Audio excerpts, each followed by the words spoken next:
buenas noches a todos. Vamos a dar continuación a esta propuesta que estamos haciendo de la dirección de la cura hacia el síntoma. Como les decía hace un momento, bueno, vamos a ir paso a paso. Posiblemente este gran título sea el gran título de todo el año. Porque entiendo que es necesario ir paso a paso para entender la propuesta de Lacan y para entender la coherencia de la obra de Lacan y para entender por qué Lacan dijo que él era absolutamente freudiano. Y digamos, lo sostuvo siempre. Él dijo que el único invento que él hizo fue lo del objeto A, y digamos que ese objeto A tiene antecedente en el transicional de Winnicott. A mi gusto, tiene mucho más antecedente en el Das Ding freudiano, en el Das Ding del proyecto. Bueno, le vamos a dar unas nuevas vueltitas al tema. Vamos a retomar algunas nociones respecto del fantasma.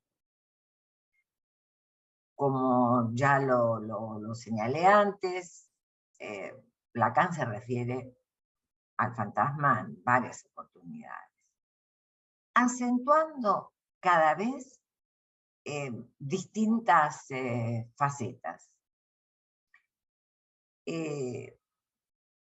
Pero hay algo interesante que insiste y que creo que es el aporte de Lacan en cuanto a darle un estatuto mayor a la cuestión del fantasma, a la cuestión de la frase axiomática, se pega a un niño.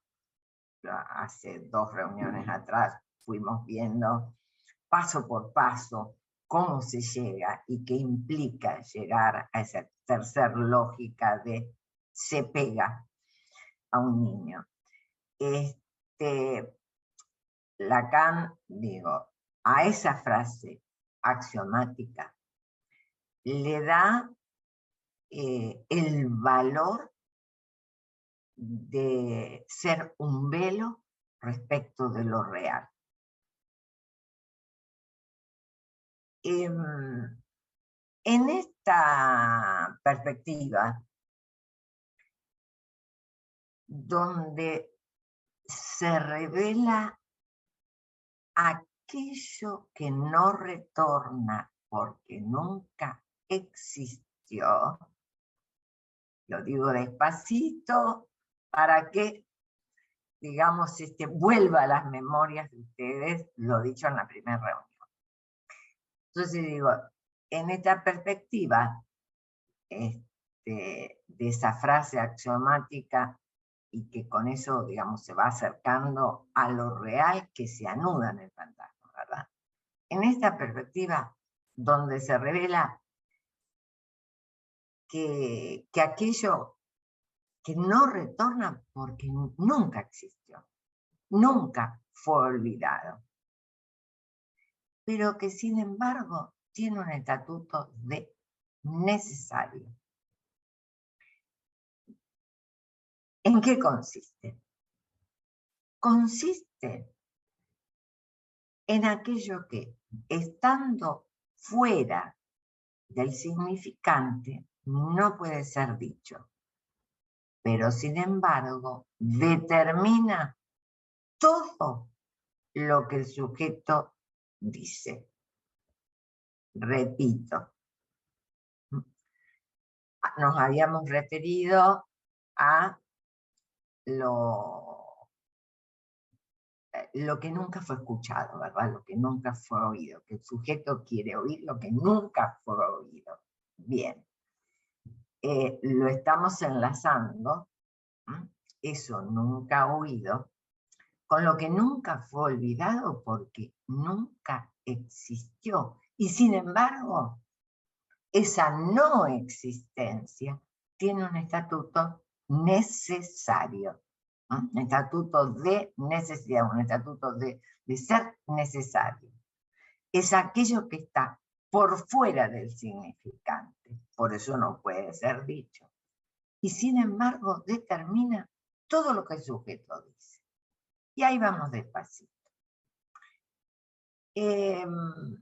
Volvamos a Freud en Se pega un niño. Hay una limita, unas pequeñas palabras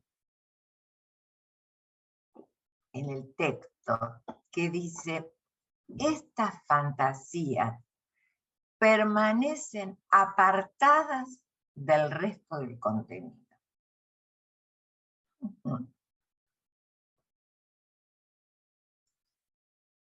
Se podría conjeturar que son rasgos que permanecen, comillas, vuelvo a tomar a Freud, como continuación inalterada de las pulsiones originales. Acá Freud en el texto Carácter y Erotismo Anal es también un rengloncito, pero voy como armando, digamos, una costura que me va a llevar hasta la cama. Tengo que ir despacito, ¿no? Enlazando ideas para ver esta cuestión de lo nunca oído, lo que se quiere oír que nunca fue oído. Entonces, bueno, ¿qué hay de esto en Freud? Entonces, nos dice por un lado de que hay cuestiones que quedan apartadas del resto del contenido, hay que fantasías, ¿verdad? Después dice que hay rasgos que permanecen como una continuación inalterable o inalterada de las pulsiones originarias. Uno puede pensar que surgen, ¿verdad? Esos rasgos surgen a partir de la identificación.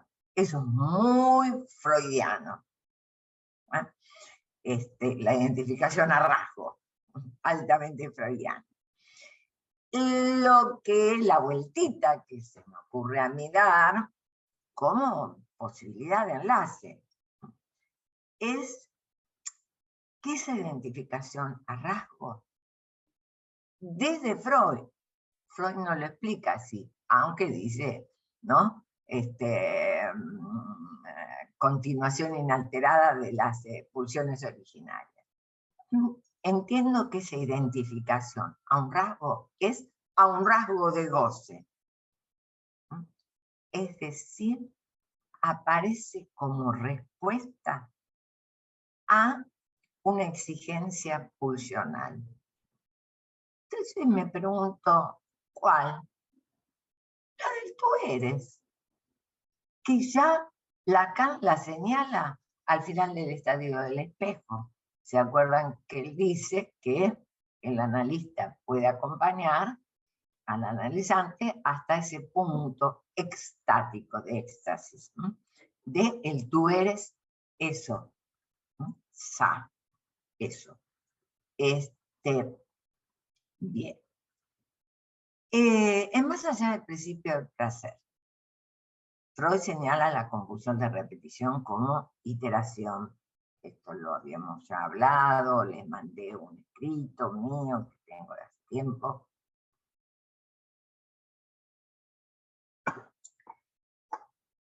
Como una repetición de idénticas vivencias.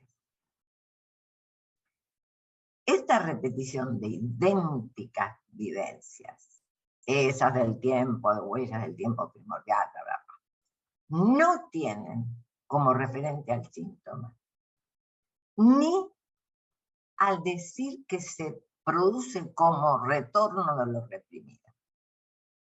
Es decir, hay que pesquisar muy bien esa frase de Freud, cuando él va diciendo, va hablando va queriendo analizar ¿qué contradice el principio del placer? Y dice, esto no, esto tampoco, esto tampoco. Y después dice, en el analizado, en cambio,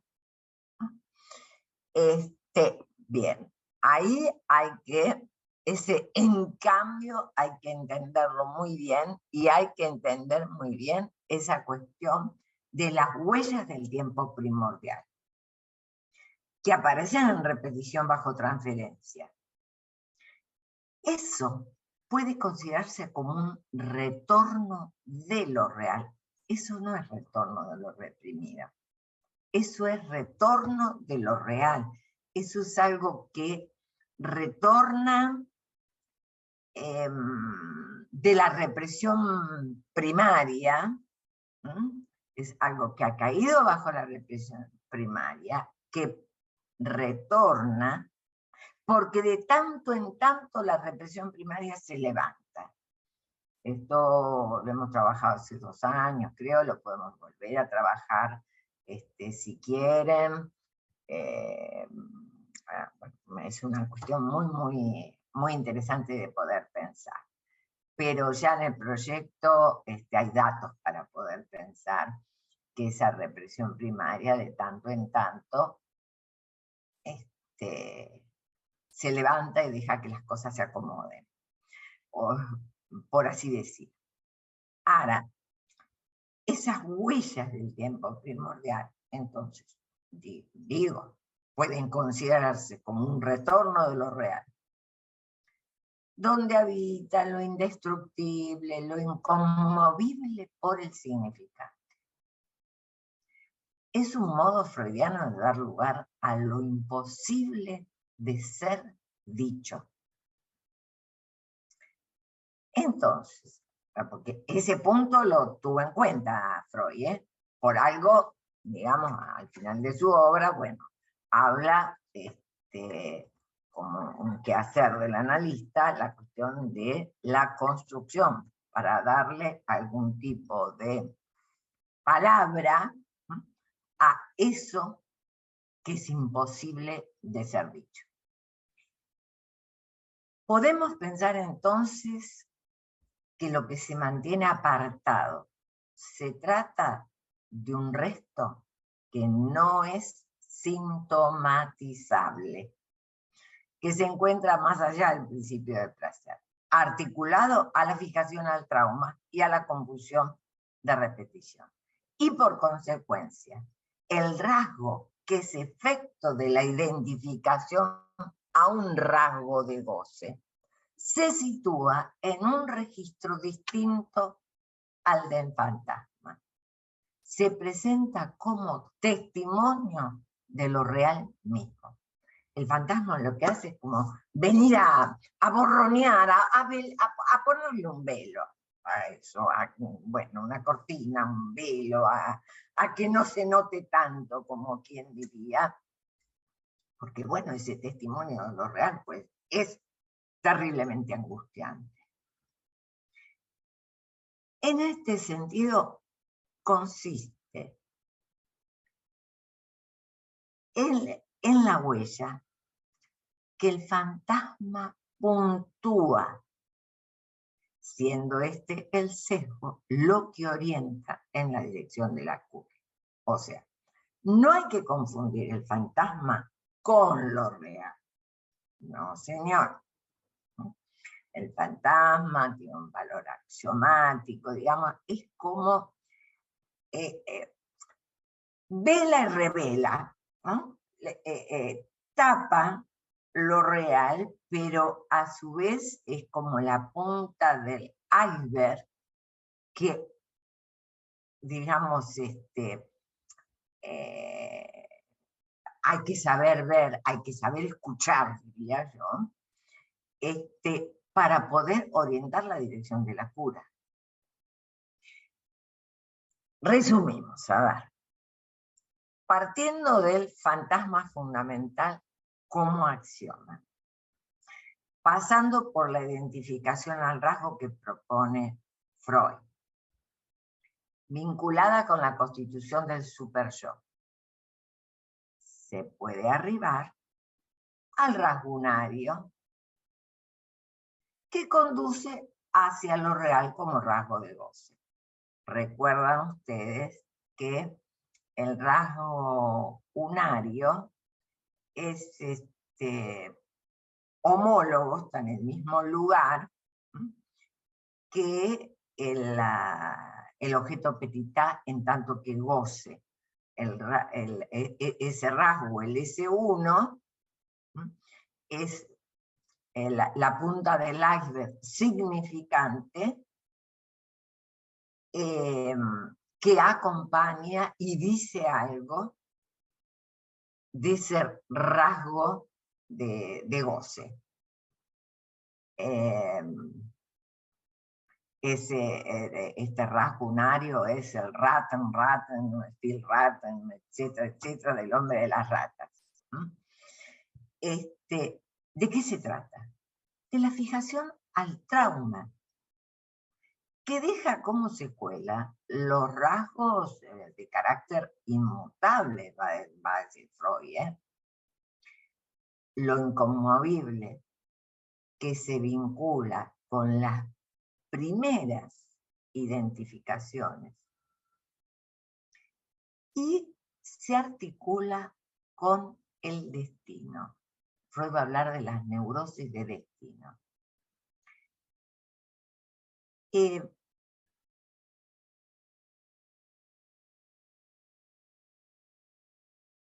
Cuando irrumpen de manera irrefrenable, se imponen sobre las identificaciones más tardías. Esa identificación, vamos a decir, primordial al goce, a una marca de goce, puede ganar entropía, como quien diría, y bueno, digamos, componer un ámbito irrefrenable, y se imponen entonces esas identificaciones primarias con identificaciones más tardías. Esto está desarrollado en Lacan desde el seminario 1. En este sentido, que se sitúa la referencia freudiana a los rasgos de carácter, que permanecen como continuación inalterable de las pulsiones originarias. Me interesó ese rengloncito de carácter erotismo anal, porque, bueno, enlazar los rasgos de carácter que sabemos son inmutables. Hay muchos rasgos de carácter que realmente a lo largo de un análisis permanecen como inmutables. Bien, ¿por qué? Porque son continuación de pulsiones originarias. Está en relación a la fijación al trauma y a una identidad, a un rasgo de goce, en donde lo que se juega es la identificación.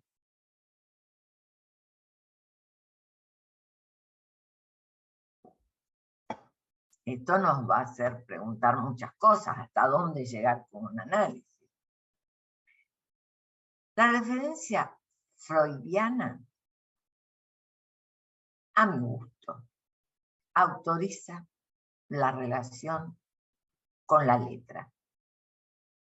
Pues se trata de las huellas mnémicas de las primeras impresiones, las que casi nunca devienen conscientes, dice Freud.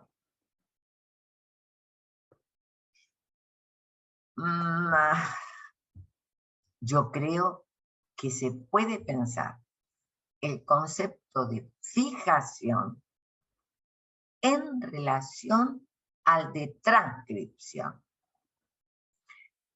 Recordemos, vayamos a la vieja carta, o de las primeras teorizaciones freudianas del aparato psíquico, a la carta 52. Vayamos a la primera transcripción. ¿Qué va a decir él? Le va a denominar signo de percepción. Dice que el signo de percepción es la primera transcripción de las percepciones y agrega, por completo, insusceptibles de conciencia y articuladas según una asociación por simultaneidad. Generalmente cuando yo trabajo este tema, lo trabajo con el manuscrito M, etcétera, porque en esa asociación por simultaneidad es donde, a ver, se compone como una suerte de collage de rasgos.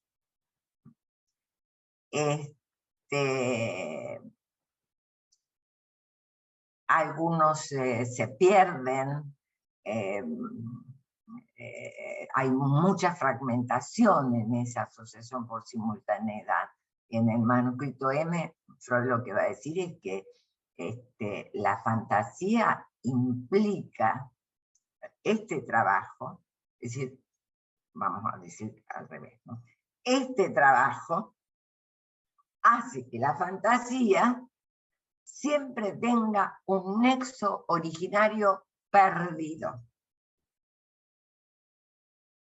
Bien.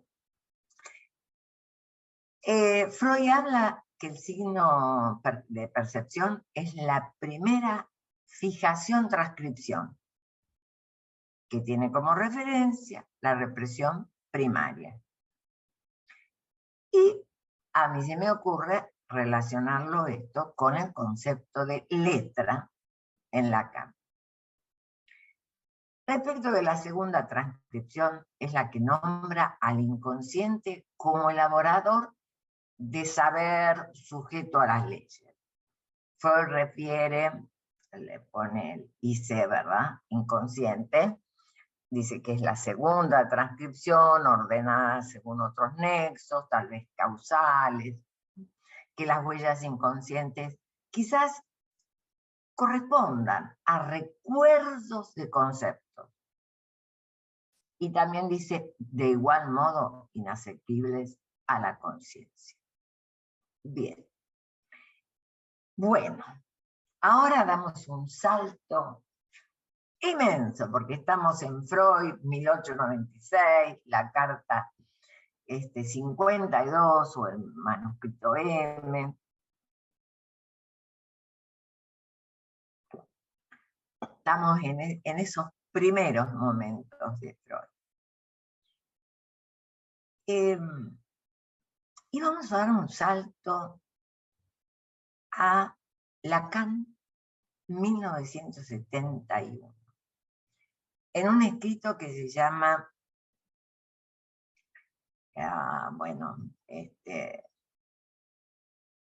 Litura Terre.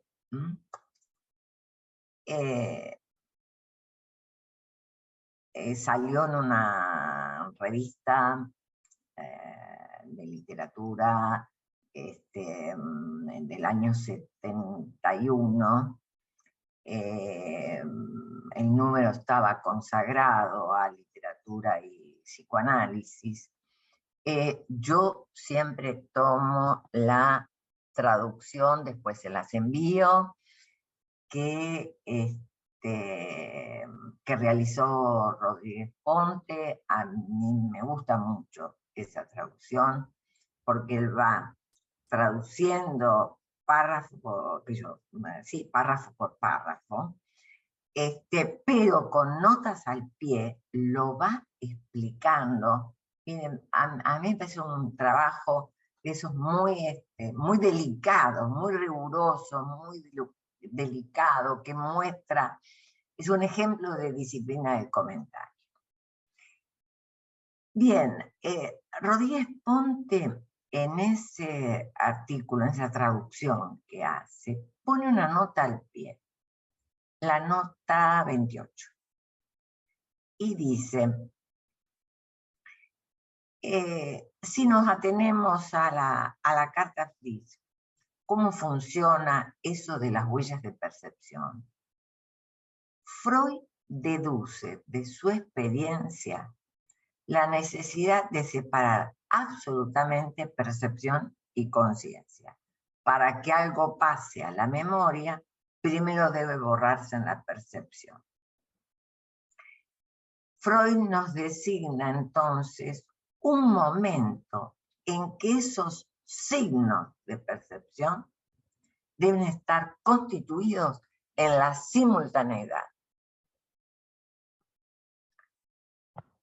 La palabra alemana para los signos de percepción también implica los caminos de los signos de percepción. Lo interesante es pesquisar esta cuestión que resalta Rodríguez Ponte, y es que esos signos en plural de percepción que están constituidos en la simultaneidad. Y él se pregunta, ¿y qué es eso? Pues no otra cosa que la sincronía significante. Y por supuesto, tanto es así que Freud lo dice sin saber lo que dice 50 años antes que los lingüistas. Pero podemos darle de inmediato a esos signos de percepción su verdadero nombre, significantes. Bien. Eso él puntúa dónde están Lacan, etcétera, en seminario 11 y demás. La fijación articulada a la represión primaria es pensada por Lacan como uno de goce. Estamos dando una vueltita más en estas vueltitas lacanianas, así como en un primer, digamos, un par de años antes, él hablaba del rasgo unario y de la homología del S1 con el A. Hablando, el rasgo unario es la vertiente significante. Después, a esa homología entre el S1 y el A, eso compone el uno del goce, el rasgo uniano. Entonces, tenemos la fijación articulada a la represión primaria. Lacan lo piensa como un uno de goce, que vuelve siempre al mismo lugar. Por eso lo califica de real. Entonces se puede considerar, a mi gusto, relacionando Freud y Lacan, que la fijación que en Freud es causa de la consistencia y persistencia del síntoma, es rearticulada por Lacan en el concepto de síntoma que despliega a partir de los años 70, donde lo define como aquello que viene de lo real. Bien, respiramos profundo, descansamos un minutito y vamos al concepto de letra. Lacan se interesa por ese rasgo que repite en relación a la represión primaria, pensándolo como la letra del síntoma, que supone una fijación de goce en sentido freudiano, y es eso lo que determina la repetición. Por eso, para Lacan, el síntoma es letra.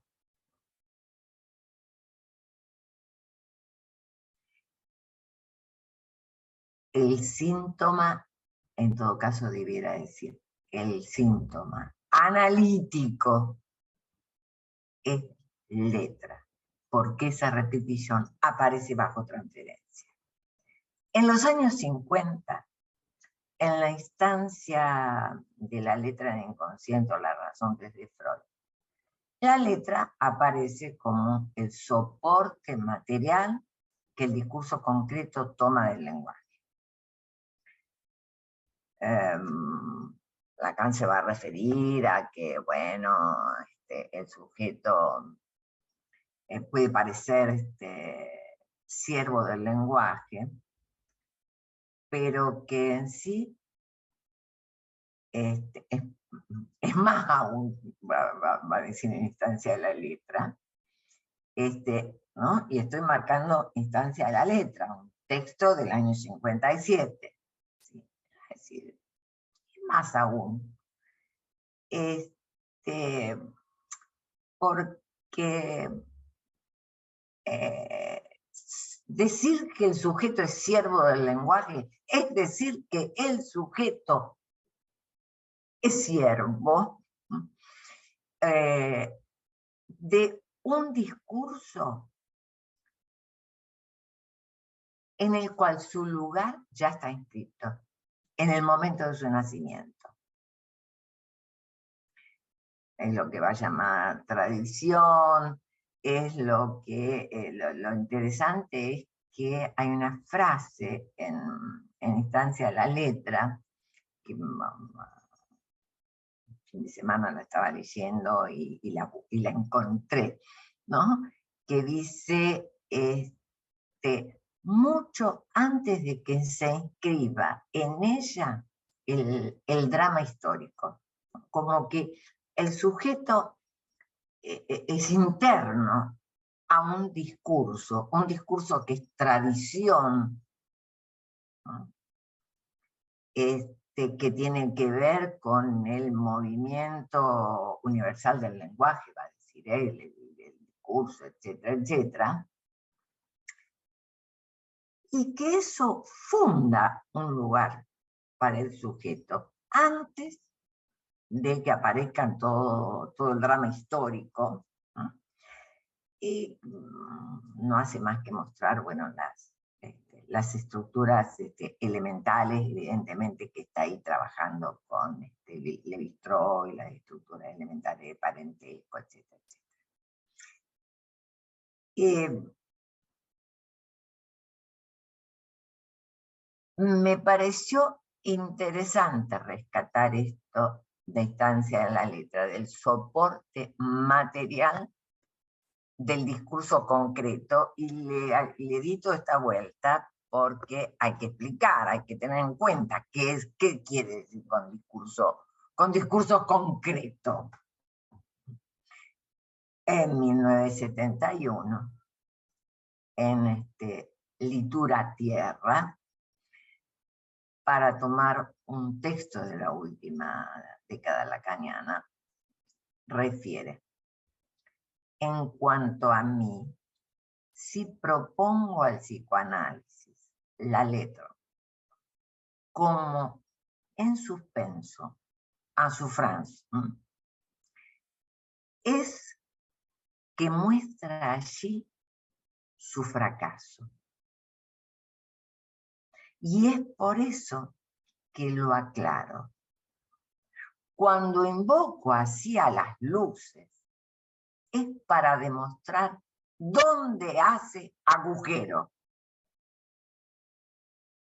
¿Sería letra muerta que yo haya puesto en el título de uno de esos fragmentos que llamé escritos de la estancia de la letra como la razón del inconsciente?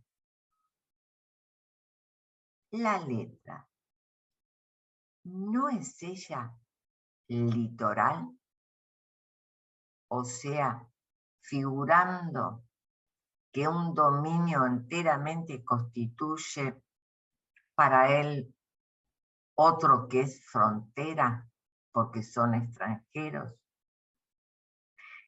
El borde de la letra agujerea el saber. Miren la vueltita interesante que le está dando al concepto de letra. Es decir, ¿no? Es un soporte material del discurso concreto. Si volvemos a instancia de la letra, ese discurso concreto es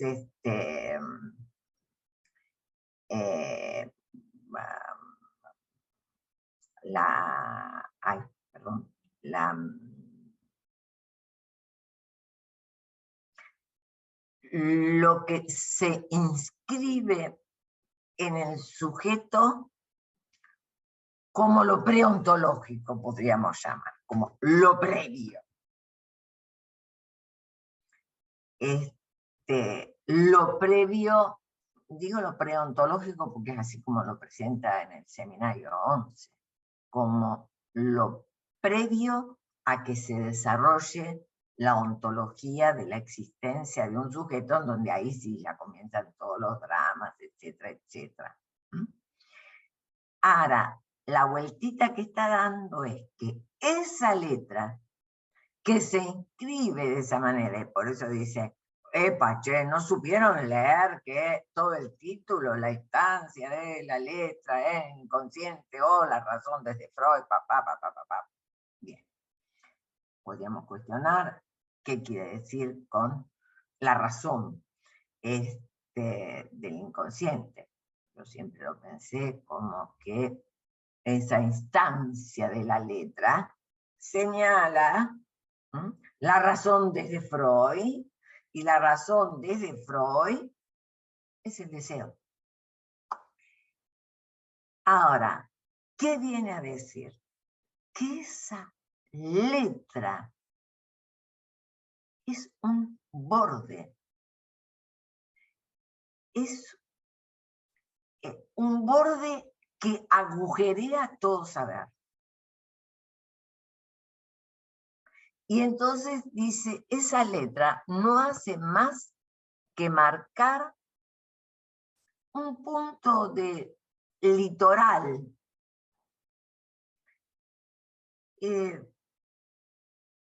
Sigue Lacan. Dice, lo que bordea la letra agujerea en el saber. ¿No es eso lo que ella dibuja?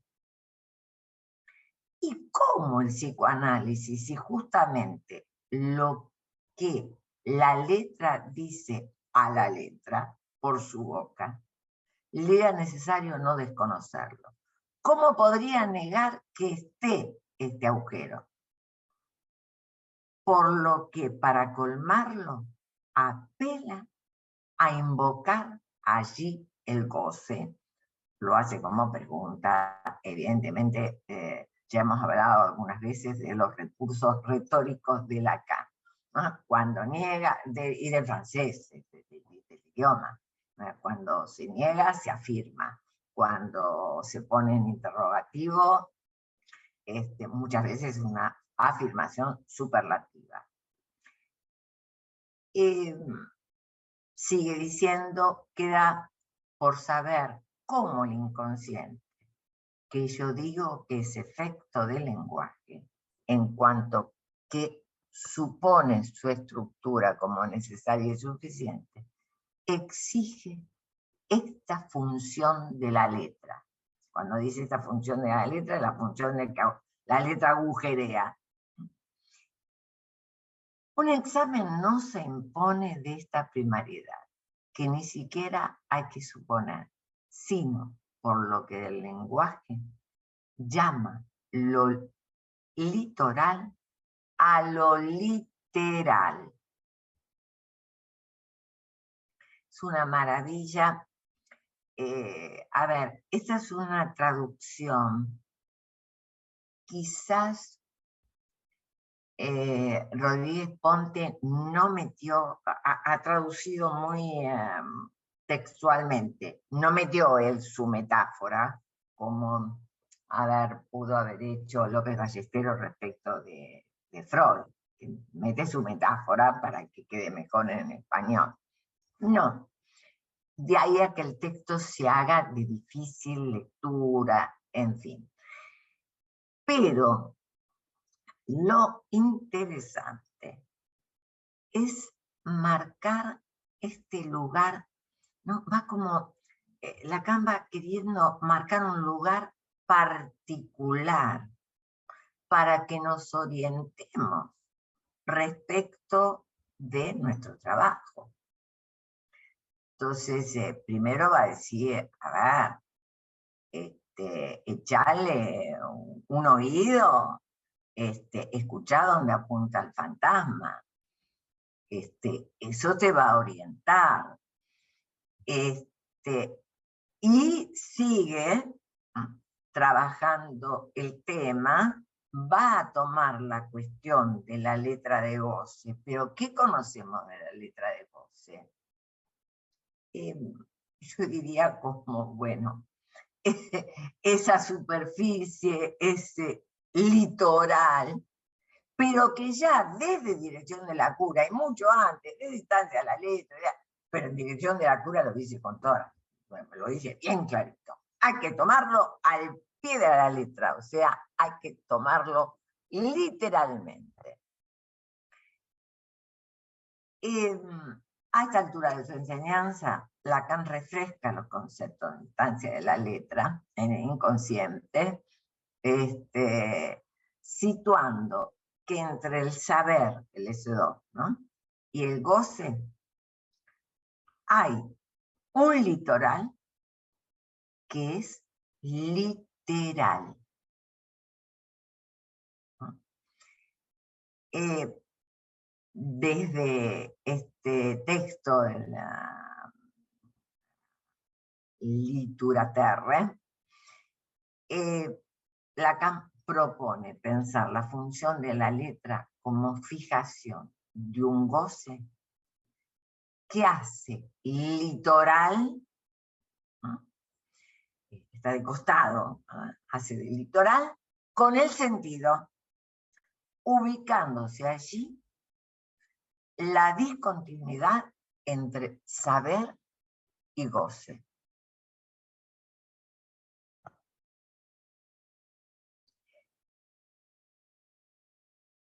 A ver, un poquitín, avanzo un poquitito más. La letra escribe un saber sobre el goce y cifra un goce del saber. ¿Qué quiere decir esta frase de Lacan? Lacan se concentra en una traza, podríamos decir, una traza, una marca, ¿no?, singular. En esa letra que hace límite entre el significado y el goce. ¿Se acuerdan que de Distancia a la Letra él viene trabajando el tema de la barra? Y cuidado que por este tema se peleó bastante mal con la planche. Bien. Se trata entonces de la letra que no cesa de escribirse en el síntoma. Letra de goce anclada en el cuerpo del parletre. De estas elucubraciones se desprende la importancia de la interpretación en el sentido de saber leer, que consiste en mantener distancia entre la palabra y el sentido que ella vehiculiza, a partir de la escritura como fuera de sentido, como letra, a partir de su materialidad. Lo importante de pesquisar, de saber escuchar esa letra que nos muestra ese punto del litoral entre el significado y el goce.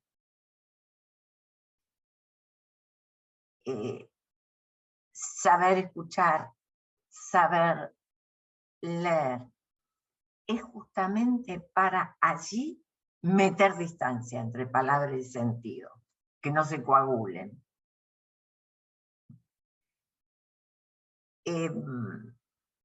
No es poca cosa.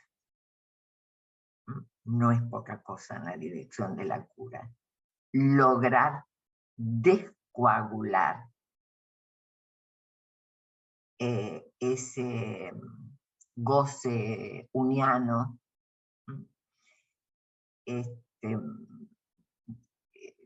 digamos que hacia las cuestiones de fin de análisis.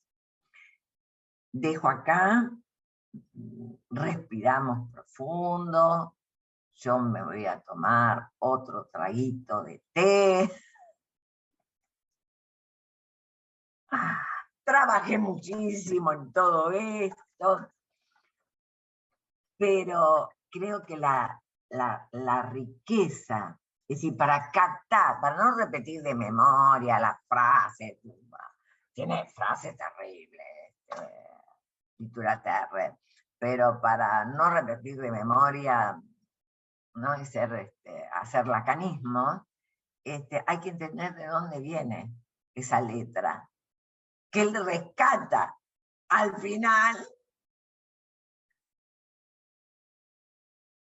¿no? En donde yo me quedo todavía pensando, la cuestión del ras de la tierra, ¿no? La interpretación, ¿no? Al ras de la tierra, dice él.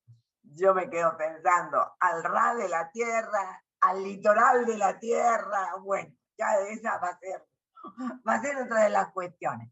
Pero quiero que vayan como enlazando que esa letra, Freud ya le había dado un nombre, signos de percepción. Son impresiones que pueden tener un soporte material, etc. Bien, me tomo mi tacita de té.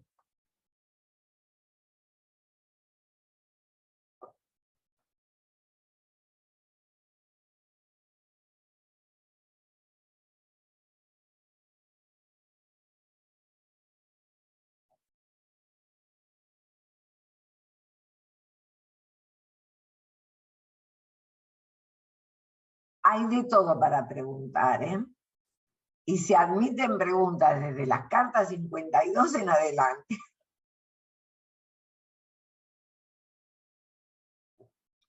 Yo me reservo el derecho de poder contestar o no.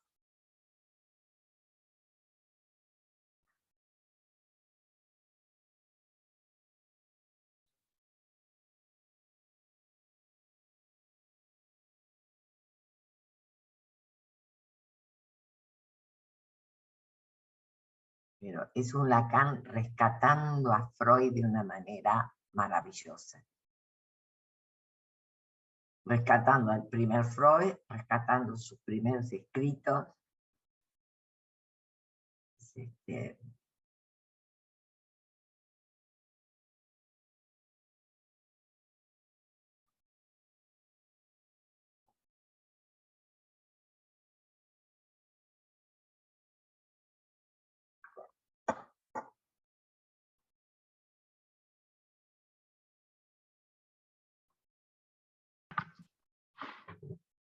Amelia. Sí, don, ¿quién? Ah, sí, Fabiana.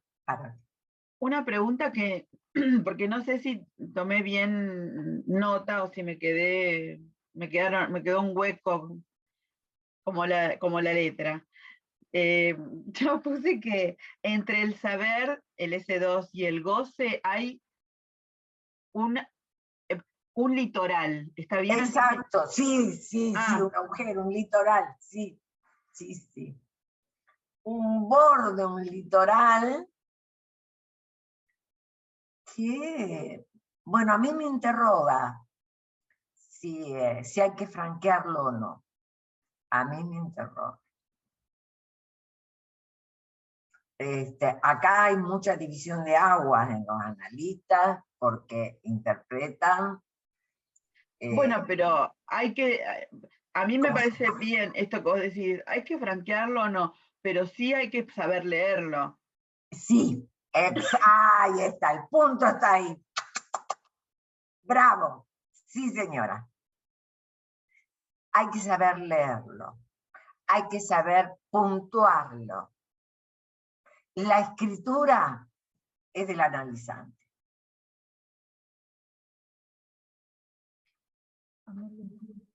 ¿Sí?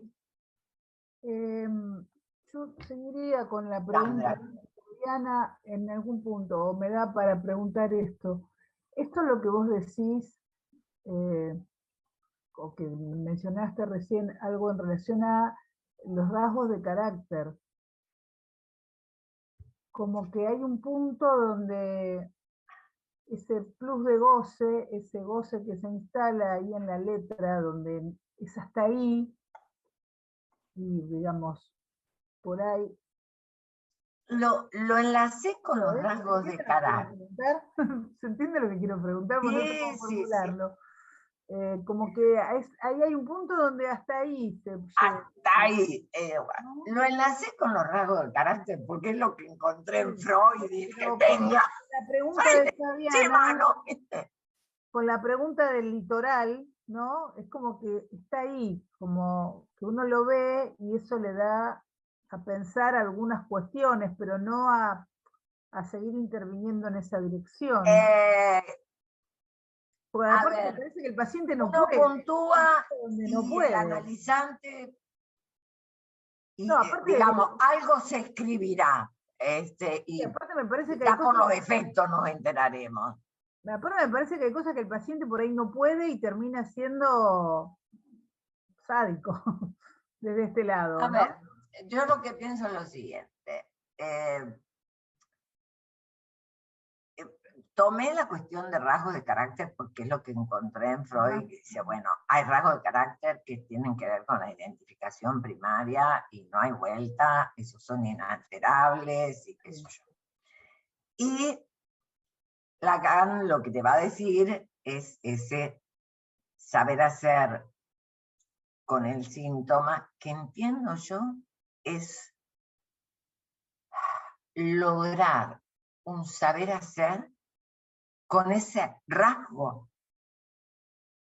de identificación primaria. Y que eso es algo que sucede por fuera de, ¿cómo te puedo decir? De la elaboración consciente de un analizante. Claro. Por añadidura. Por añadidura. Ahí está el concepto freudiano de la cosa. Por añadidura. Claro. Mirad, a ver, ustedes saben que en la psicosis el inconsciente está a cielo abierto. Y por eso yo siempre sostengo que, bueno, que la práctica con pacientes psicóticos enseña mucho. Es difícil, tiene sus vueltas, en fin. Poner el cuerpo allí es difícil, pero enseña mucho.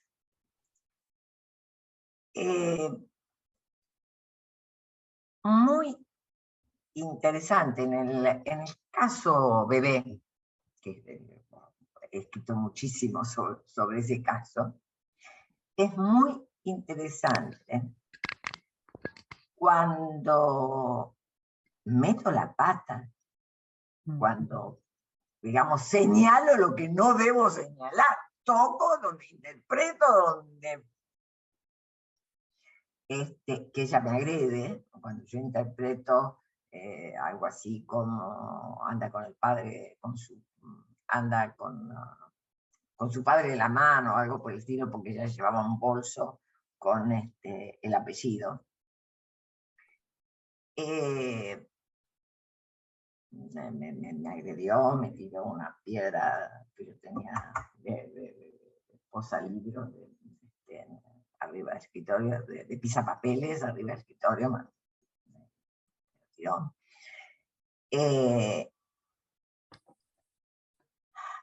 Por suerte tengo que decir así, por suerte quedó ahí, por suerte me agredió a mí, zafé y quedó ahí.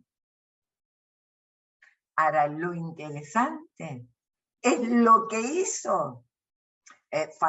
No vino por varios días.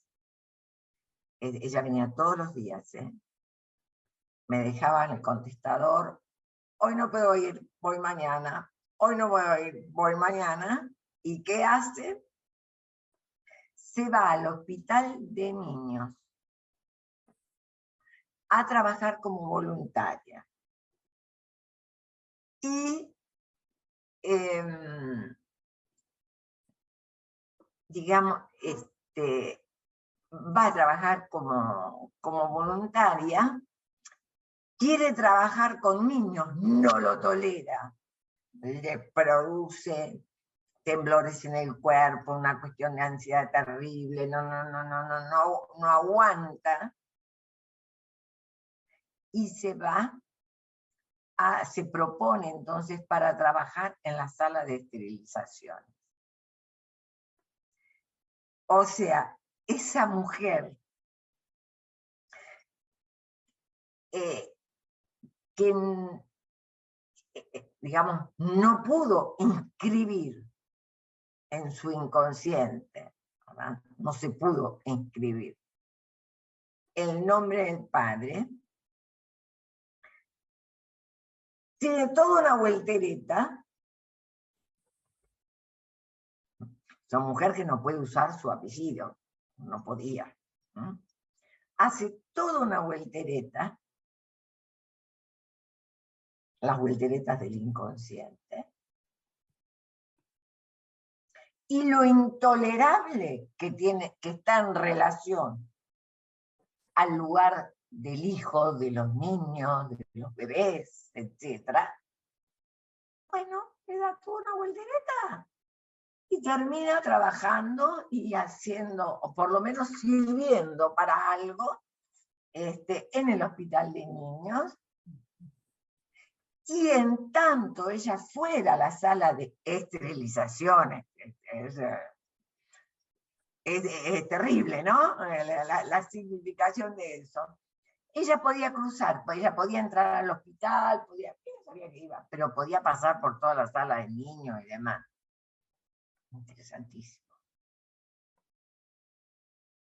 Allí yo no me di cuenta y cuando estaba pensando todas estas cosas, anudé, dije, esa mujer comenzó a construir su rincón allí.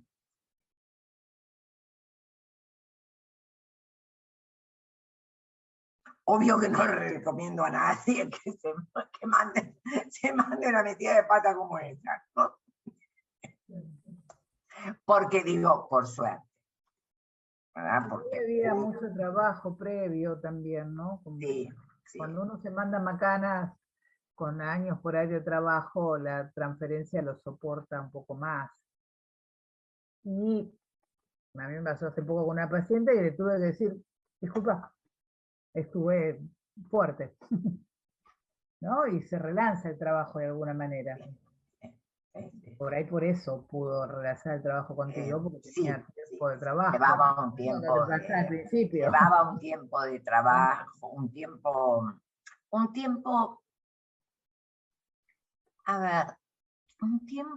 de trabajo en donde yo les diría que quizás yo me preguntaba, ¿para qué sirvo acá? ¿No? Porque como que yo sentía que ella no avanzaba, porque todavía yo no tenía en cuenta la función de condensador de goce que hace el analista. Función que habrá que interrogar si acaso en la neurosis también no se cumple. Habrá que interrogar. Para mí desde Freud se puede decir que sí, pero bueno, hay que darle algunas vueltitas. Marcelo.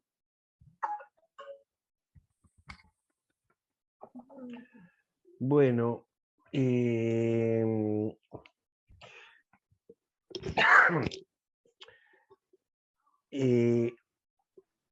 siempre me costó entender la frase esta que decís vos, que es de Lacan, de las que se repitieron durante años, y hoy tampoco la entiendo. ¿Qué significa tomar el deseo a la letra?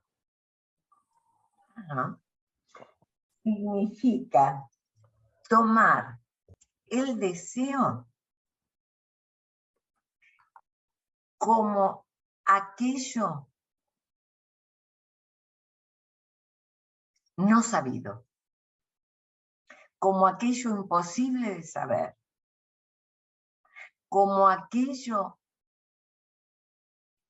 como ese espacio de agujero, esa falta que le posibilita al sujeto tener anhelo. Y tomarlo al pie de la letra es lo que veíamos hoy, en el sentido de saber tomar, leer, escuchar ese litoral, ese espacio entre el S2 y el goce, y tomarlo al pie de la letra es tomar allí algo en la literalidad de la homofonía, del equívoco, digamos, después te da pistas acá de cómo tomar ese litoral literal, digamos. Pero por eso a su vez lo relaciono y creo que unas reuniones atrás yo hablé de el más allá, el más acá y el más allá de la demanda. El más acá, lo instintual perdido. El más allá, el deseo. Pero el deseo siempre está con un estatuto necesario de porvenir. Por eso se me ocurre, digamos, la palabra anhelo en español.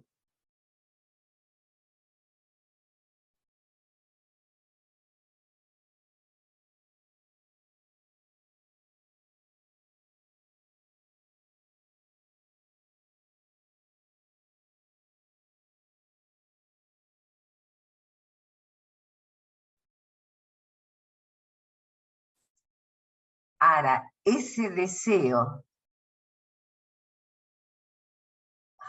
a ver, para que se produzca ese más allá de la demanda, para habilitar un espacio al deseo, justamente hay que refrenar el goce. Entonces hay que despegar el significante del sentido.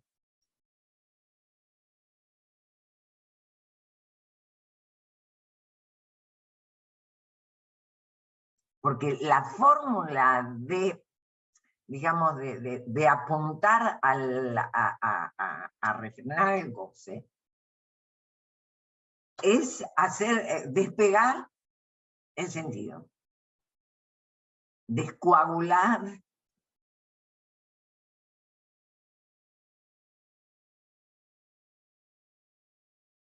porque entonces la posibilidad es que en esa homología S1A, el A cambie de valor, ¿no? Y un valor de goce que tiene en el rasgo uniano a un valor de causa de deseo. pero hay como que vaciarlo, agujerear.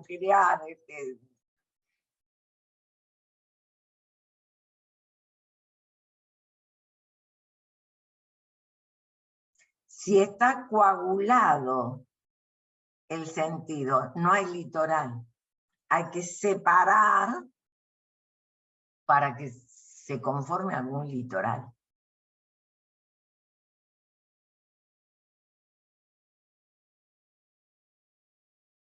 O sea, algún litoral. Vamos a poner otra palabra. Litoral es la palabra que usa Lacan y está de moda usarla y qué sé yo. Ok.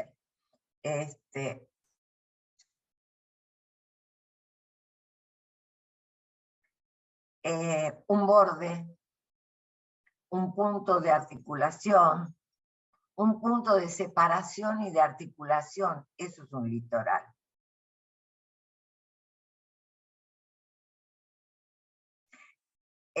Frontera. Les digo frontera porque Freud dice, la pulsión es un concepto fronterizo entre... Es un concepto que articula. Hacer frontera. Si se despega, se conforma un litoral, una frontera.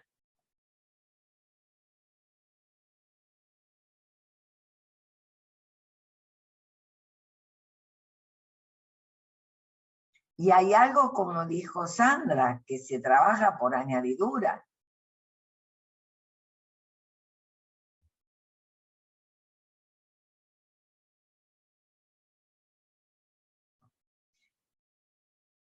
En esto, a ver, yo hago a veces una comparación un poco o mucho, no poco, muy grotesca. Pero la comparación que hago es el trabajo del analista en su intervención con el juego del billar. En el juego del billar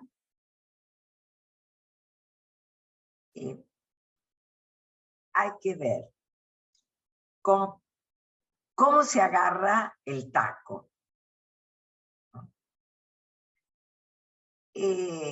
¿A qué pelota le vamos a pegar para meter otra? Para que otra se vaya al agujero. Sí, nunca se le... No es como el golf, que la pelotita va directo. Está Berenice levantando la mano. Berenice, qué lindo verte. Hola, muy buenas noches a todos. Bueno, estaba escuchándote y pensando si la letra no es más que un litoral. El litoral es un punto de articulación, pero en todo caso tampoco es una letra legible, porque no está llena de sentido, sino al contrario, está descoagulada de sentido. ¿Será que entonces cuando el sujeto puede acercarse a la producción de su letra, no será necesariamente vía el discurso, sino puede ser el acto, pero no un acto descifrable? O sea, estoy pensando si en ocasiones el analizante no sabe ni sabrá cuál es literalmente su deseo. Tal Pero cual. no Y el analista tampoco. no, él menos, el menos sobre el analizante, ¿no? Pero no significa que no pueda cargarlo, relanzarlo, sostenerlo, aun cuando no pueda decir cuál es, que ese es el punto como escurridizo, ¿no? Me parece que, no sé si solo del final de análisis o de varios momentos en el análisis, que el sujeto no sabe decir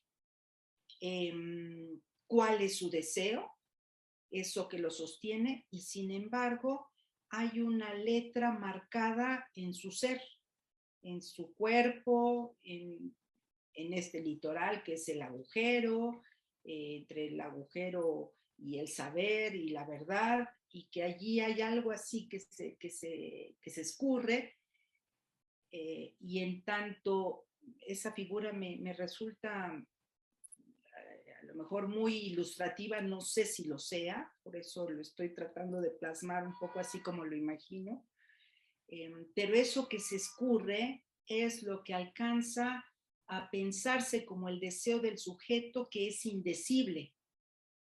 Porque si se pudiera decir, pues al final del análisis alguien diría, ah, bueno, pues mi deseo inconsciente es este y ya lo realizo. Y es irrealizable, es imposible, es indecible, pero sin embargo está circunscrito en una letra, que es la letra que marca al sujeto y que lo nombra también. No sé Lo cómo, nombra también, exactamente. no sé cómo vean. Yo considero que esa letra es nombre propio. Claro. Sí, sí. ¿No? Yo coincido contigo, ¿sí? Has hecho una muy buena elaboración, muy finita también, pero muy interesante. Sí, sí, coincido plenamente. Y coincido en esto de, a ver, no es un trabajo de conciencia. Eso.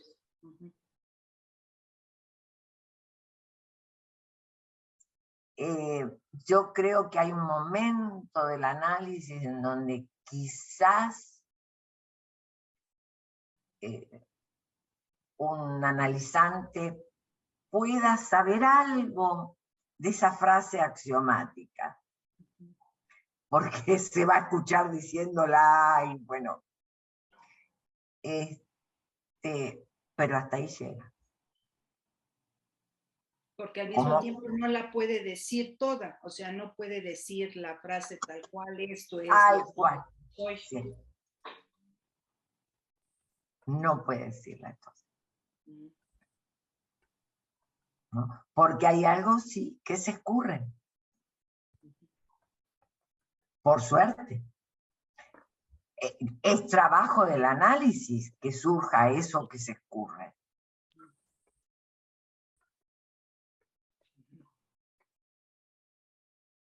También. Amelia, Sí. recién vos nombraste anhelos, ¿no? Yo me pregunto, y no de ahora, sino siempre, si el deseo es infantil, sexual, reprimido, ¿no? Y a nosotros solo nos llegan hilachas. Uh-huh. ¿No será que el laburo es hacer que los anhelos se articulen y aparezca algo del deseo? Porque nunca, como dice Berenice, nunca va a aparecer tal cual. ¿No será ese el laburo que pueda sostener una Siempre posición? se va a vestir de algo. Porque no va a aparecer, nadie va a ser, como vos bien decías, no voy a decir, bueno, mi deseo es, ¿no? No. Creo que A estos ver. deseos le permiten transitar regulando su goce. Se atraviesa el fantasma para separar goce y saber. Y que haya ahí eso que se escurre y que eso que se escurre que trabaje, que orade, como quien diría. Y después, bueno, van a aparecer nuevos ropajes. Claro. Claro. Pero eso es la motorización. Eso es el motor, digamos. Si no apareciera eso, podríamos decir un análisis cierra y se termina y ya está, no. ¿No? Okay. Que también podrían leer Virne. El caso clínico Dirne y los 10 mandamientos, o María Maruja, tiene varias versiones, en donde, a ver, ahí se ve muy bien la cuestión de, digamos, de cómo está coagulado ciertas frases dichas por la madre. Las dichas por la madre son muy coaguladas. Ella misma lo dice, ¿no? Que las frases que recuerda, que se repiten en la cabeza, que vienen del padre, son, ella puede discutirlas con el padre, podía pelear, además. Lo dicho por la madre era inalterable y realmente coagulaba sentidos en la vida de ella, que es muy grande. Y cómo esta mujer se las ingenia. Digamos, pero el ingenio ha sido de ella como analizante. Que supo tomar lo que la transferencia le daba. Obvio, sí. Porque eso Sí, solita no, digamos. Por eso... Un lugar a su palabra, que eso lo supo tomar. Sí, sí. Por eso insistí en dar la vueltita y decir, pero miren que Freud dijo repetición bajo transferencia. Y Lacan también insiste muchísimo. Entonces, obvio, y por eso volví al Estadio del Espejo, porque, a ver, ¿no? Que en los años 40 él diga, bueno, el analista es un acompañante. Pero un acompañante que tiene que saber jugar las bazas para que aparezca la verdadera pareja del analizado, el inconsciente. El inconsciente como algo a producirse.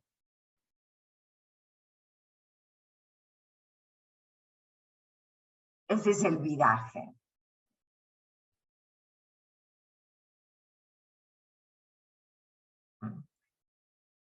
No solamente se trata de un retiro de los fondos de goce, algo que está coagulado en goce pleno, un goce irrefrenable, bla, bla, bla, bla, viene el hecho pulsional, el trabajo de la transferencia hace que, digamos, cambie una contabilidad, como quien diría, ¿no?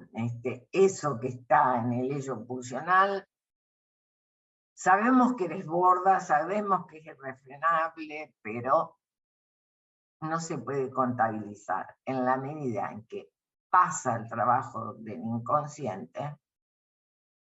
En todo caso pasará al trabajo, a la contabilidad del relato, a la contabilidad del acto, a la contabilidad de lo que se escurre, de lo que no se puede, de lo que se escurre, y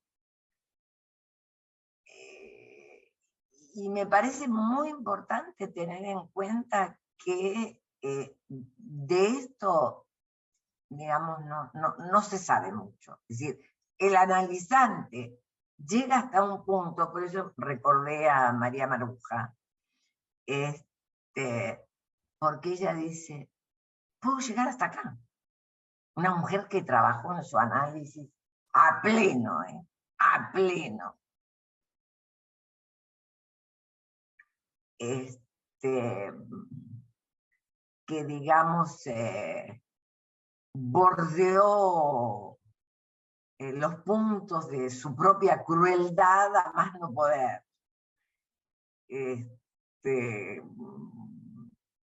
Y,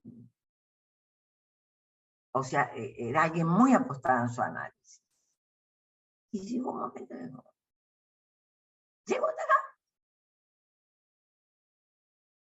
¿no? Con la frase esa, quiero ser la puta del pito cortado. Pero después, miren la figura que arma ese analizante. Viene con el Cantar de los Cantares, ¿se acuerdan que alguien que sabía mucho de Biblia, etcétera?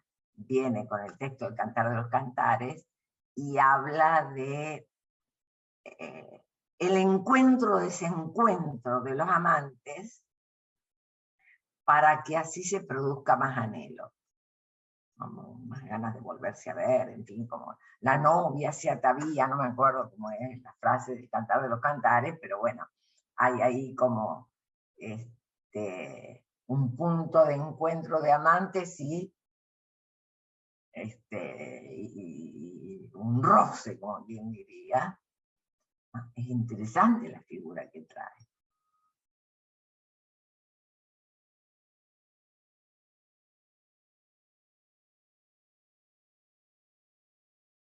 Y su vida cambió por entero.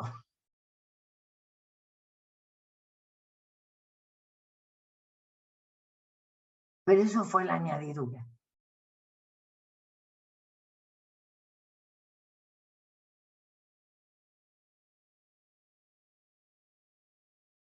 ¿Se acuerdan que era alguien que estaba yacente en cama, alcoholizándose al máximo, fumando al máximo, comiendo todo lo que podía, si estaba muy obesa, etc. Un desborde pulsional muy, muy grande, empastillándose al máximo.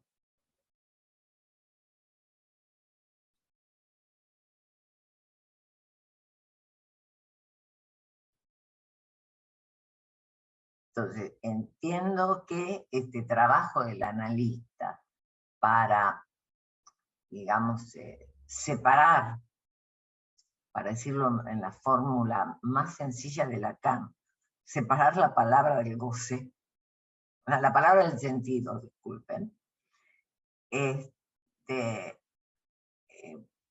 pareciera un trabajo tonto, pues no lo es.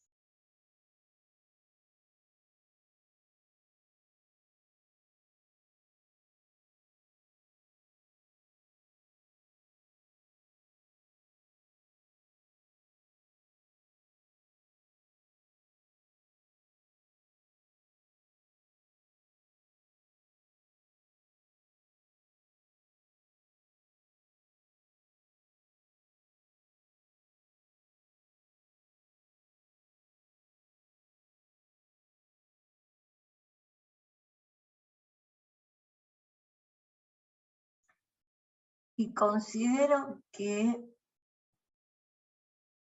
si bien va a agregar a la cuestión de la interpretación, el equívoco, etcétera, el enigma, porque, a ver, separar la palabra del sentido es producir enigma.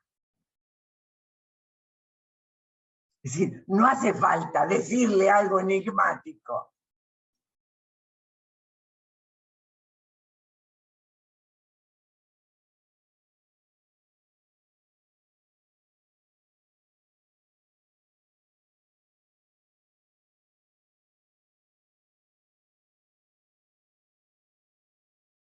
Porque si ustedes separan palabra y sentido, se produce una X, ¿no?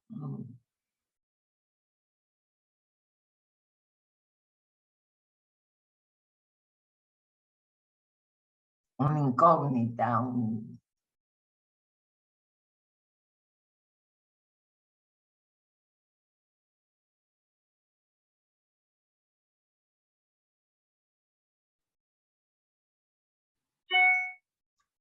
Sí, Berenice.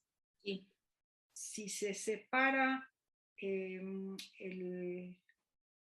¿cómo dijiste? El sentido, la palabra del sentido, y se produce así un enigma, ¿será que entonces el enigma se antoja permanente?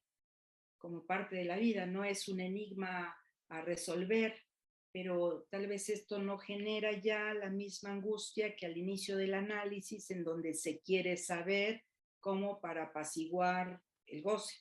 Y Exacto. ¿no? Ahora se producirá saber sin, o más bien sabiendo que no se va a resolver el enigma, porque el enigma es la vida misma, ¿no? Que el sujeto, a ver, vía la transferencia, o la transferencia soporta al sujeto para que el sujeto, digamos, pueda, como quien diría, se sostenga en esa incomodidad de que él mismo es un enigma, de que su vida es un enigma, que no va a ver, que el otro no me va a venir a dar ninguna respuesta.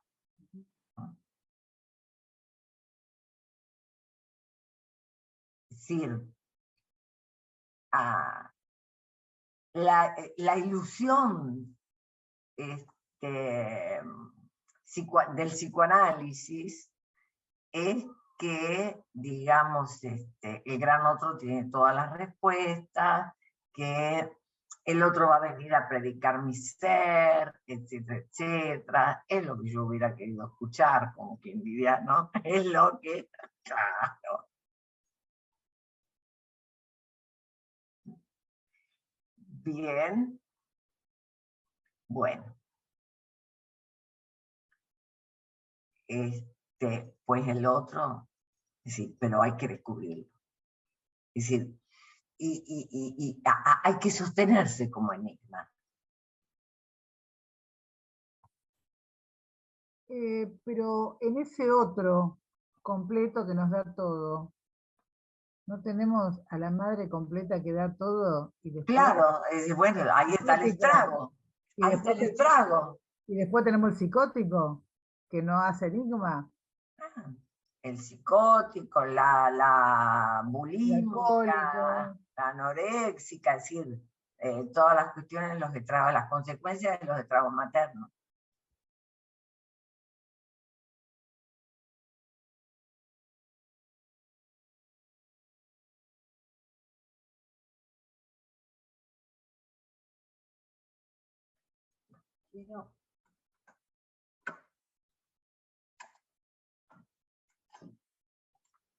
Perdón que voy a agarrar mi librito viejito, viejito.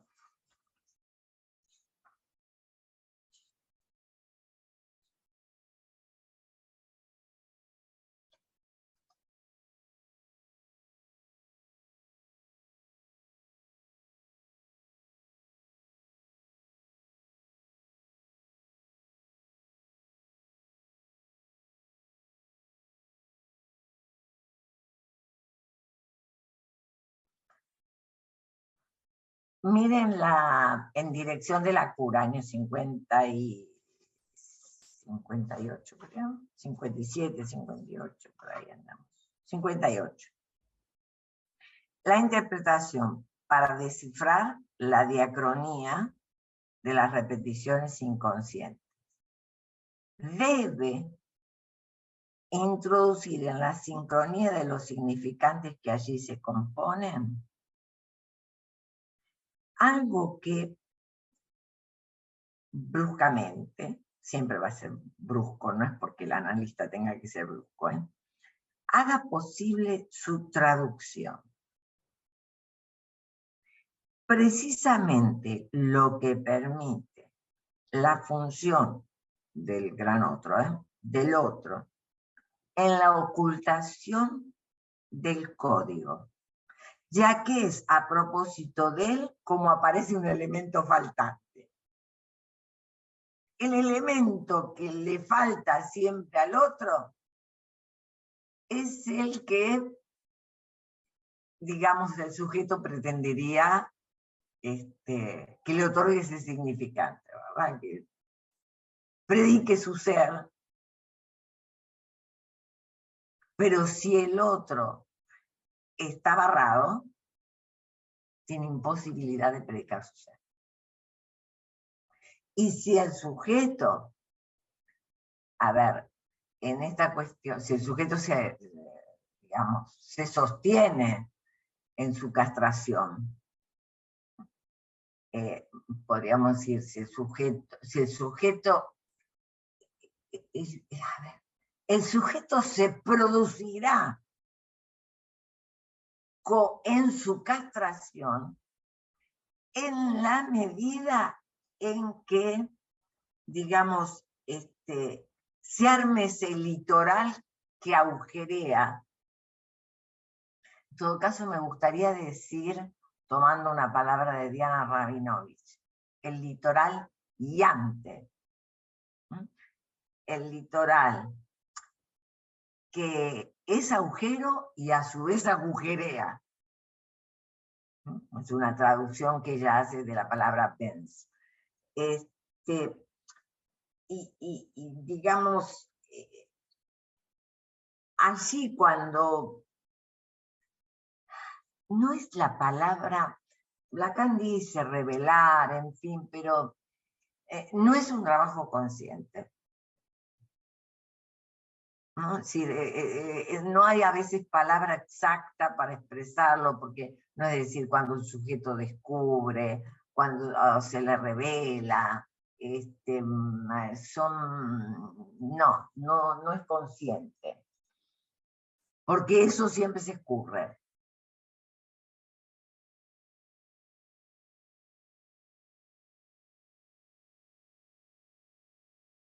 En todo caso, lo que intenta el analista es que se produzca algo, que digamos, se produzca en la sesión analítica algo del orden de lo llante,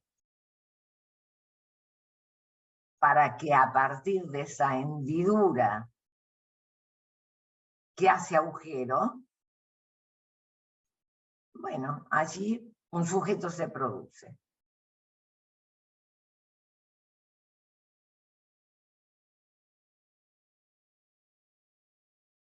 Y cuando Lacan dice el sujeto se produce en el corte, a ver, esa frase fue tan mal entendida que muchos analistas se creen que el sujeto se produce en el corte, es lo corto a los 2 minutos de sesión. Y si después cruza la calle sin mirar, no se hace cargo. El corte es ese corte entre la palabra y el sentido. Ahí hay un corte.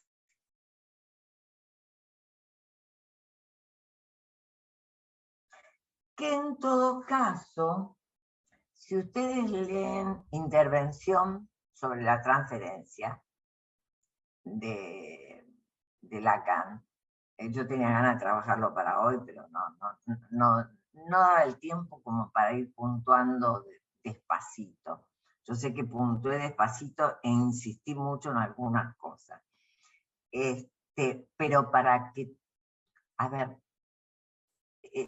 tomemos la responsabilidad de saber que estamos trabajando con la identificación primaria.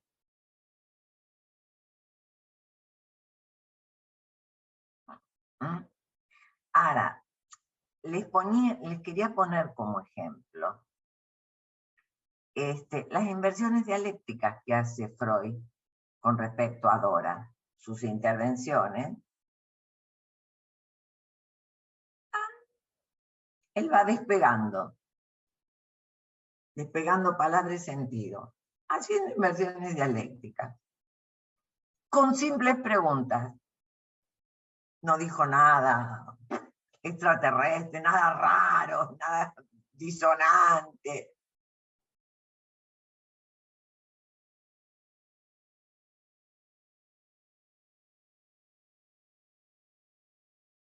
A mí me gusta mucho el texto de Intervención sobre la transferencia y las inversiones dialécticas, porque es un buen ejemplo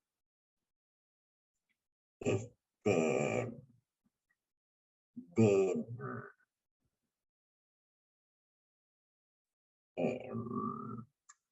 cómo ir avanzando en esto de la rectificación del sujeto con lo real.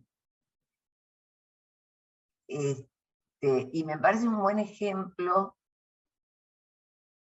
porque a veces se tomó como, a ver, como que bueno, el analista tenía que decir algo enigmático para producir algún efecto.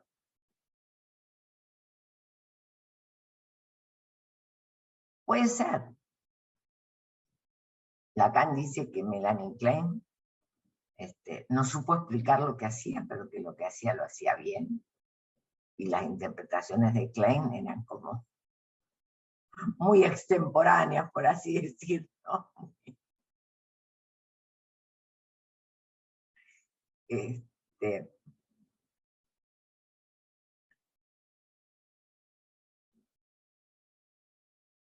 Yo creo que no es necesario.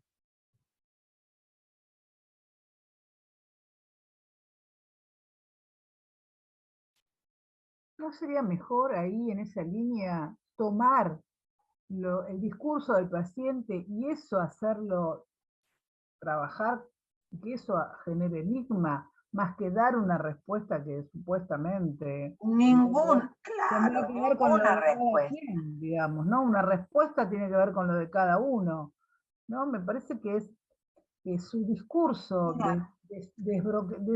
despegado del significante, eso hace enigma solo, no es ir a poner una palabra ahí enigmática, me parece que, no sé. No tiene, a ver, eso hace enigma. Bueno, vuelvo a decir, ese trabajo de puntuar, de despegar la palabra y el sentido, trabaja solo, eso hace enigma.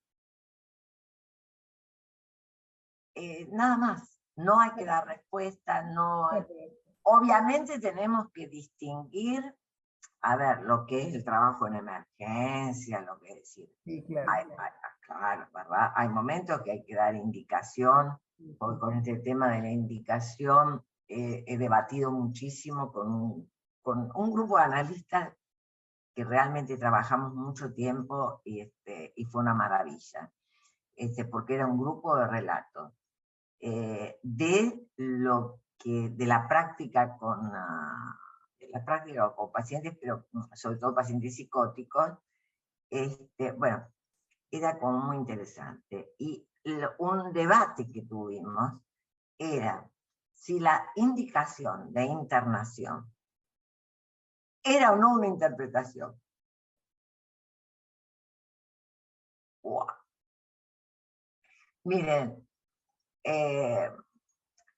uno puede mover la teoría, muchas veces la puede mover para un lado o para el otro.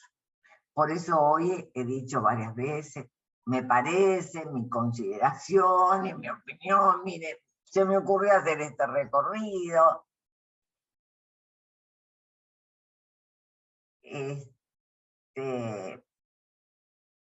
Ahora, yo considero que hay momentos en donde el analista debe dar una indicación.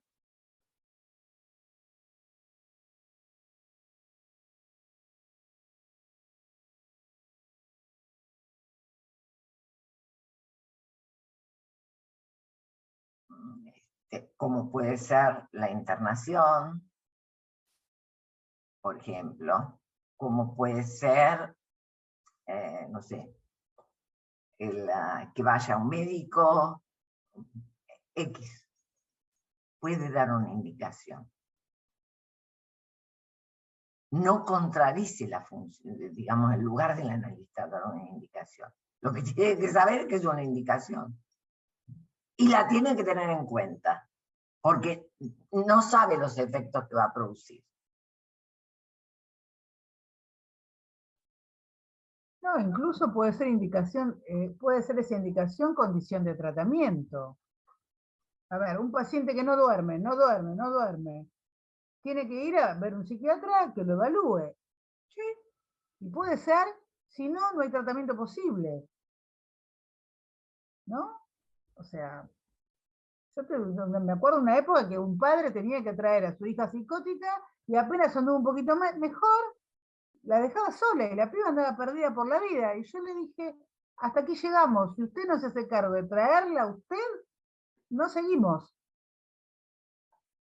No seguimos y 2 años después se mató.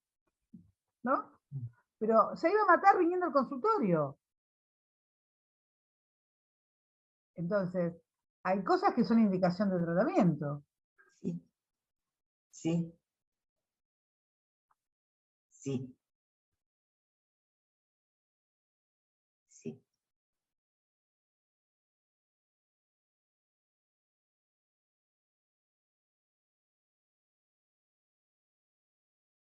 En donde sabemos, por ejemplo, que el diván, o bueno, cortar la mirada, por así decir,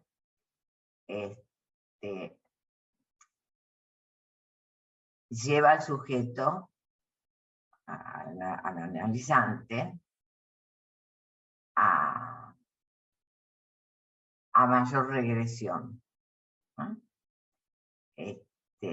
Deja de esperar que el analista le dé respuesta y entonces, bueno, regresiona en sus respuestas, como quien diría, como decía Freud en Dinámica de la Transferencia.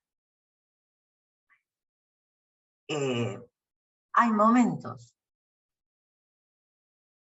para que el analizante esté en diván. Y hay momentos en que quizás hay que volverlo a sentar.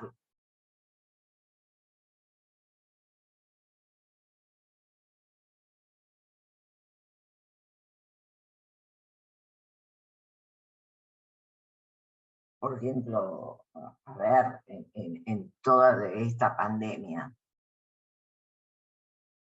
yo he prendido la cámara y le he dicho, por favor, prenda la cámara. Le he dado la indicación a algunos de que prendieran la cámara. A ver, fueron duelos muy los que se les, al principio sobre todo, que se les murieron seres queridos. Y fue la desaparición.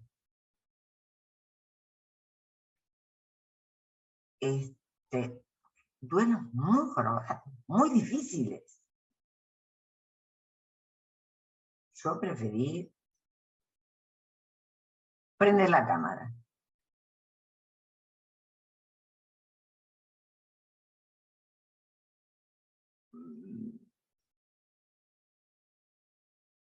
Sabiendo que eso relanza ese bucle en donde, bueno, espero encontrarme en la mirada de mi analista. Pero a veces es necesario.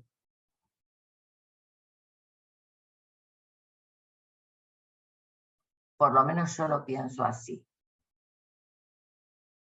¿no?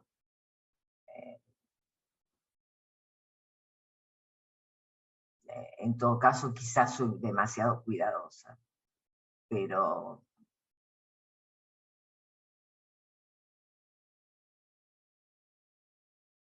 prefiero.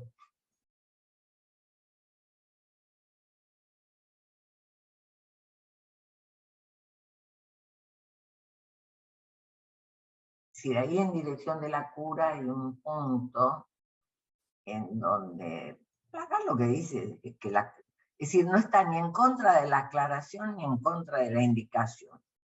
El analista tiene que saber que está haciendo una aclaración, que está haciendo una indicación. Que no se crea que es una interpretación. Bien.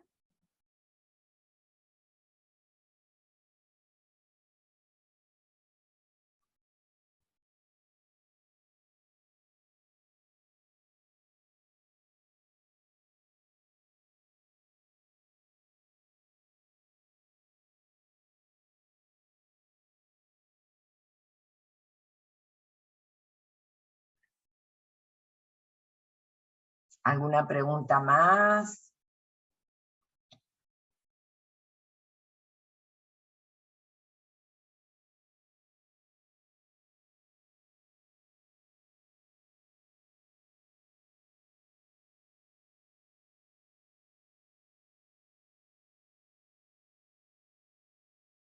yo tengo que darle una vueltita más, es decir, tengo un borrador escrito sobre lo que hoy expuse. Bueno, le voy a dar alguna vueltita más para ponerlo más prolijito. Así lo pueden leer tranquilos. Y les voy a enviar el texto de Litura Terra, que está interesante, está muy interesante. No es, a ver, yo creo que la traducción de Rodríguez Ponte es buena. Por ahí quedaron algunas frases un poquito,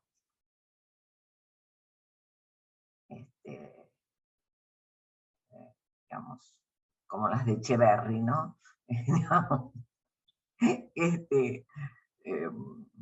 Gramaticalmente no, pero es excelente. Y el trabajo de él en las citas es una maravilla. Una maravilla. Ahí la veo a Olga hacer gestos.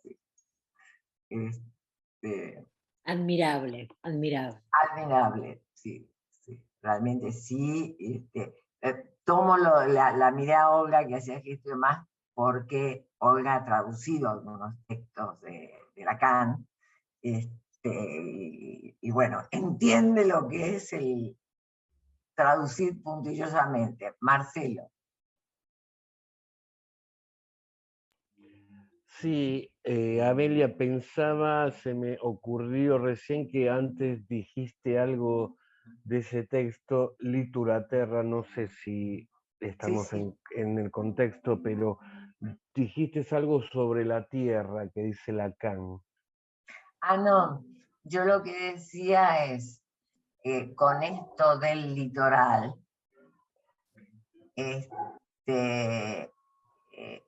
cómo pensar la interpretación al ras de la tierra. Igual la pienso en el orden de esto que él dice de el litoral lo marca la letra. Le tengo que dar unas vueltitas. Pero no, porque fue una pregunta genuina que hice. No. ¿Cómo pensar esta cuestión de, ¿no?, al ras de la tierra? Obvio que al ras de la tierra es en la superficie del discurso. Porque el discurso tiene superficie. Abajo, digamos, son significantes que se articulan. Significado está siempre perdido, siempre una X. Es un invento neurótico que hay significado.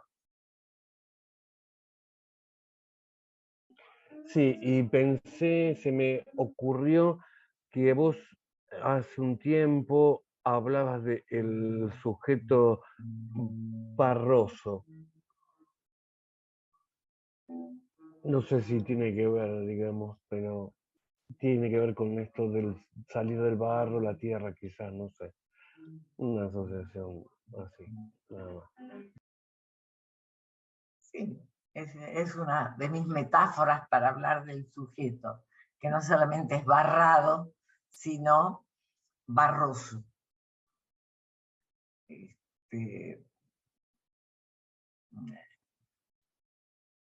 Por todo lo pulsional que lo envuelve, ¿no?, que lo ensucia, que lo embarra, y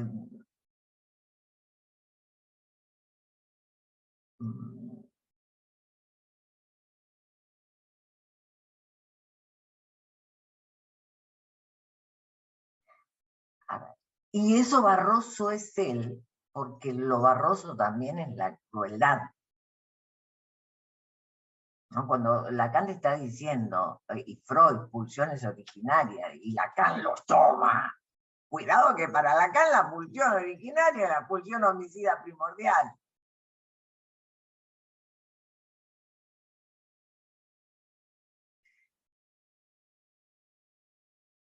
Entonces, la cuestión es cómo acompañar a un sujeto a que, digamos, no esté compacto con el barro, a que algo se escurra. Ese barro va a estar porque son sus vestimentas.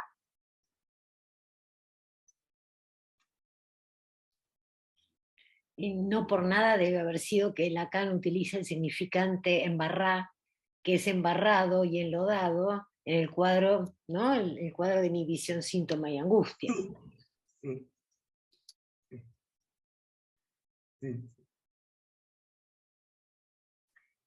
Bueno, un esfuercito. Pero creo que vamos aclarando el panorama, despacito. Por lo menos, a ver, yo con esta hilación que hice hoy, lo que les quiero mostrar también es hacia dónde vamos.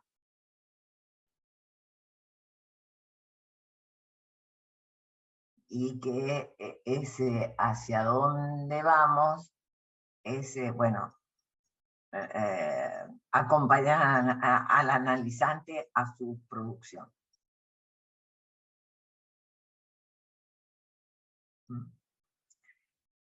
Bueno, les agradezco a todos la participación, ha estado lindo, muy interesante. Y nos vemos el lunes que viene. ¿Sí? Hasta la próxima. Chau, chau. Un abrazo. Chau, chau. Gracias. Chao, hasta el lunes que viene. Hasta el lunes. Buen Chao, descanso. gracias. Chau, chau. Buenas noches.